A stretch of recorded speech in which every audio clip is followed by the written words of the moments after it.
this video, I will show you how you can always enter the correct lead canter. You will also see how I prepare my horse for the transition to canter in trot and in walk. Next, I'm going to show you how I work with the horse that tends to be too fast or too slow.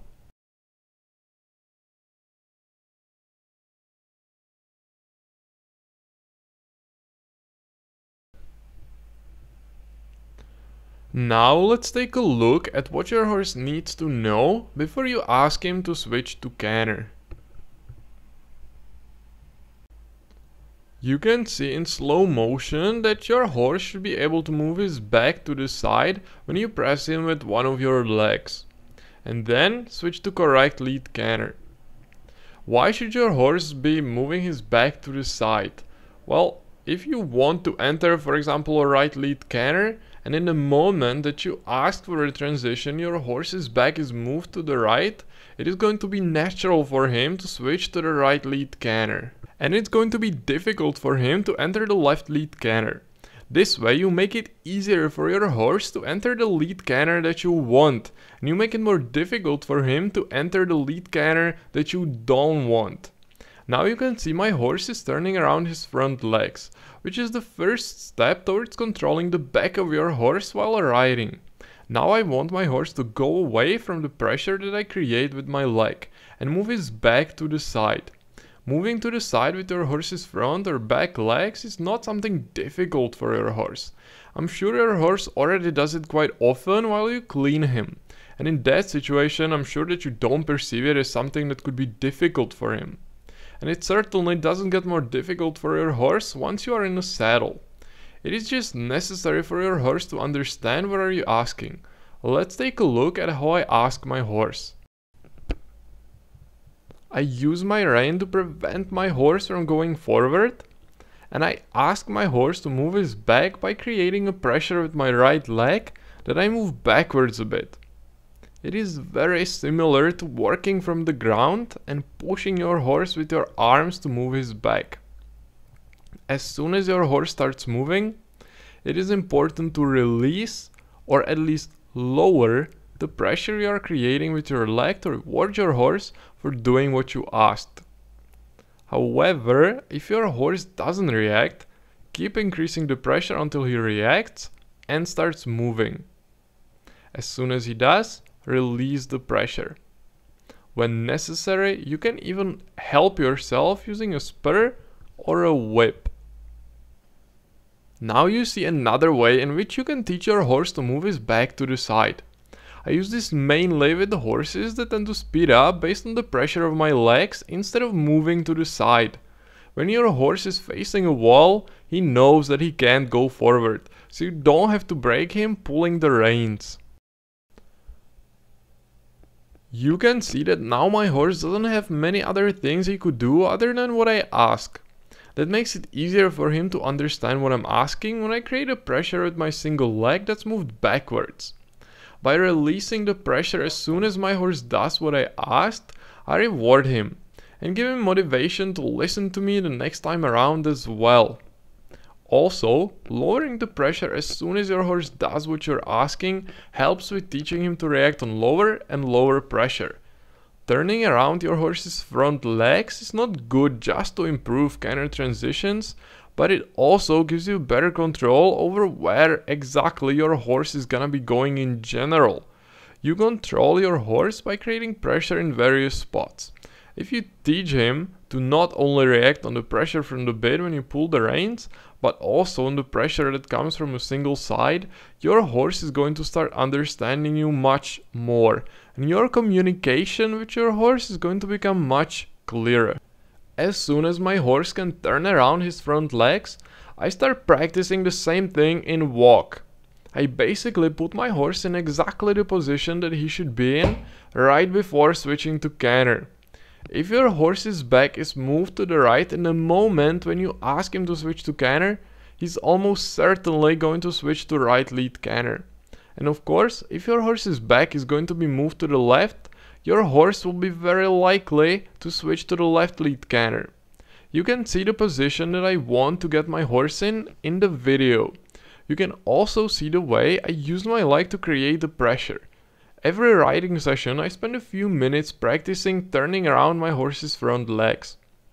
Of course, this exercise is not here just to prepare my horse for transitions to canter. It also exercises my horse's neck and back muscles and teaches him to react well on my pressure. But that's not a topic of this video. As soon as my horse can move his back to the side in walk, I start practicing it in trot. However, because in trot it becomes more difficult for my horse, initially I just want him to move his rear to the side without bending his back and neck, which is something that I was doing in walk. You can see the way this should be done in the video. When your horse manages to do this, which should not take too long, I can move on to the last step that's before the actual canter transition, which is, as you can see, moving your horse's rear to the side while also bending your horse's back and neck. In order for your horse to be able to switch to canter properly, he needs to strengthen and relax his back and neck muscles. That's also something this exercise helps with. The way I ask my horse to do this is the same way that I did it in walk. Maybe you feel that it is an awful lot of exercises just so you can do a very simple thing, which is to switch to canter. However, the point of this video is to show you how to make sure that your horse always switches to canter nicely and to a correct lead canter. When you went to first grade in school and you were learning how to write individual letters, then simple words, and then sentences and so on, do you think that if you skipped the beginning and just wanted to write sentences right from the beginning, things would be easier and you would end up writing better and quicker? You wouldn't, right? And it is the same with training your horse. You can achieve the best results in the shortest amount of time if you just take it one step at a time. In this video, I'm showing you all the necessary steps that you need to take before teaching your horse to switch to canter. When you manage to do the first step, the next step is never going to be too difficult for you.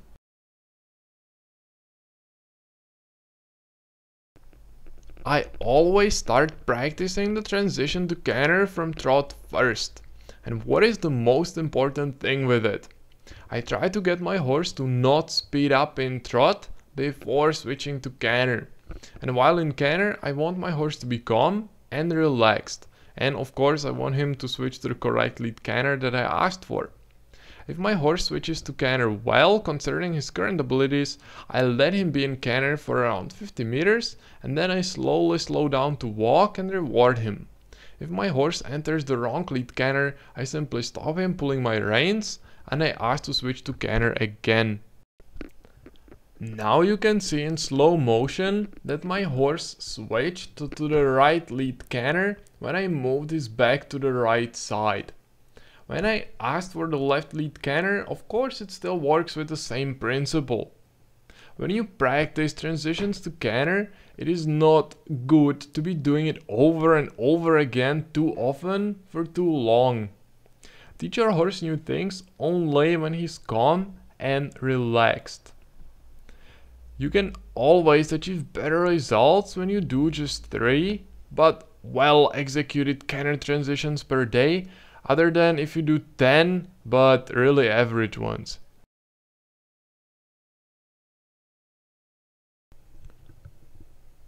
I start practicing the transition from walk straight to canter only when my horse doesn't speed up before the transition from trot to canter, and is calm while switching to the correct lead canter. As you can see in slow motion, I use my left leg to move the back of my horse to the right, and then by gently pressing my horse with both legs, I ask him to switch to canter. In the beginning, I don't mind when my horse does 1 or 2 trot steps before switching to canter, but over time I want my horse to switch from walk straight to canter. I also want my horse to switch to canter in the moment when he's moving his back to the side, because then he will almost certainly enter the correct lead canter.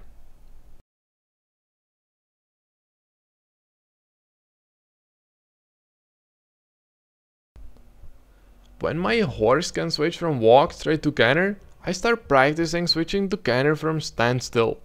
In the beginning, I again don't mind if my horse does 1 or 2 trot steps before entering canter. What's new now is that I can no longer be moving my horse's back to the side before asking him for the transition. However, at this point my horse should be already comfortable with the transition to canter, so I no longer have to move his back to the side to ensure that he enters the correct lead canter. I only, just before asking my horse to switch to canter, lightly press my outer leg without moving my horse's back to the side. By doing that, I basically tell my horse which canter lead I want, and then by squeezing him using my both legs, I ask him to switch to canter. Another thing with switching from standstill straight to canter is that my horse should be relaxed and calm enough for me to do only a few canter steps after a correct switch to canter. And while you are watching me teaching my horse how to transition from standstill to canter, I will tell you what I do when my horse switches to canter that is a bit too fast, which is something that happens quite often, especially in the beginning. In this case, I asked for canter standing around 15 meters in front of a wall.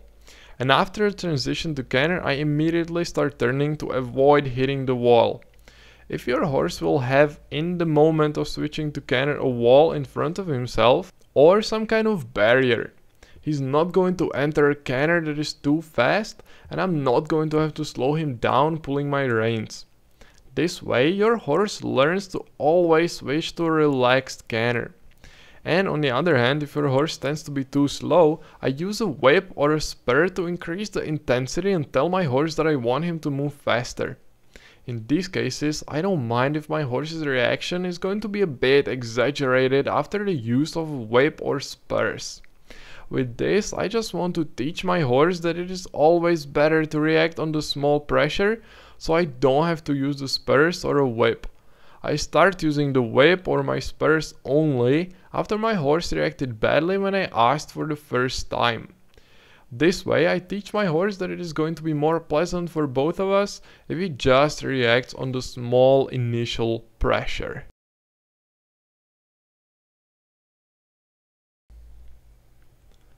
In the end, we can do a quick recap of the most important things you learned in this video. First, I teach my horse to move his back away from the pressure of my single leg. That is why I practice turning around my horse's front legs in the beginning. After that, I start practicing moving the back of my horse to the side in walk. As soon as my horse can do it in walk, I start practicing it in trot.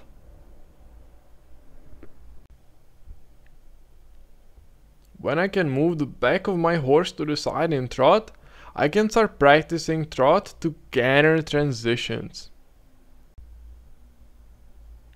As soon as my horse transitions from trot to canter well, I move on to transitioning from walk to canter.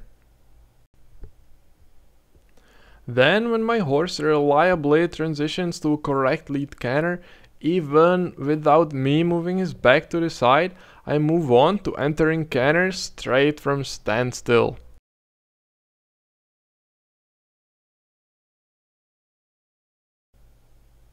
Thank you for your attention, and I'm looking forward to see you in the next video that I'll be sending to you in just a few days from now. But until then, you can go ahead and leave me a comment to let me know how you liked this video.